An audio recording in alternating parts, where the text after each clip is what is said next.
রিক্সাটা এখানে রাখ, ওটা ঘুরাই দেন, ঘুরাই। হ্যাঁ ঘুরাই দেন, একটা মিলাই দেন।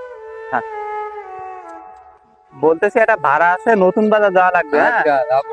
তো ওই আপনি আমার একটা উপকার করেন। হ্যাঁ, হ্যাঁ, ওই যে একটু বাজারে যাবেন কষ্ট করে। হ্যাঁ, হ্যাঁ। বাজারে যায় এই 500 টাকার ভিতরে একটা মাছ কিনবেন। মাছ কিনে নিয়ে আসেন, আমি তাহলে মালামাল গুলো উঠাই। নতুন বাজার যাওয়া লাগবে।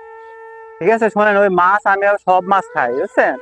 আপনি আপনার পছন্দ মতো একটা মাছ নিয়ে আসবেন, 500 টাকার মধ্যে যা হয়। ঠিক আছে, আমি তাহলে মালামাল গুলো উঠাই। আচ্ছা।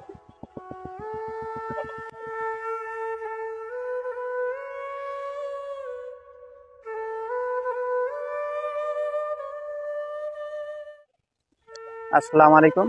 রিক্সাওয়ালা চাচারে মাছ কিনতে পাঠাইছি। মাছ কিন্তু ওনার জন্য কিনতে পাঠাইছি, মাছ আমি তো কিনতে পারতাম কিনলে। তা আসলে উনি কিন্তু বিষয়টা জানে না। ওনার জন্য এই যে হালকা বাজার ঘাট, 25 কেজি চাল, তারপরে কিছু বাজার ঘাট, কাঁচা তেল টেল যা লাগে। ওনারা কেন নিয়ে আসছি আমি সেই বিষয়টা একটু বলি। এতটাই অসুস্থ, তার একটা বড় ধরনের অপারেশন করে, আমি নিজ চোখে দেখছি বিষয়টা। পেট প্রায় 1 বিঘা পেট এখানটা কাটা। সেই অবস্থায় এই যে রিক্সা দেখতেছেন, রিক্সাটা ভাড়ায় নেয়, ভাড়ায় নিয়ে তাই রিক্সা চালায়। এই রিক্সা চালায় যদি ভাড়া হয় তাহলে তার সংসার চলে, নাহলে চলে না। তার একটা ছেলে আছে, ছেলেটার অবস্থাও একদম খারাপ। সে যে তার বাবারে দেখবে ওরকম কোনো পরিস্থিতি আর কি নাই। সে নিজেও ভ্যান চালায়, ভ্যান চালায়, তার সংসার চালাইতে টানাটানি করে যায়। তা চাচারে আজকে সারপ্রাইজ দিব, যে চাচারে পাঠাইছি একটা মাছ কিনতে। এই ফাঁকে এই যে বাজার ঘাট গুলো আমি আগে করে রাখছিলাম ওনার জন্য।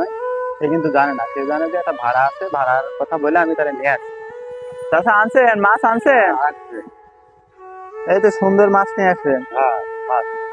আচ্ছা, ওই শোনেন, এটা এটা এখানে ঝুলাই দিয়ে। হ্যাঁ, আচ্ছা।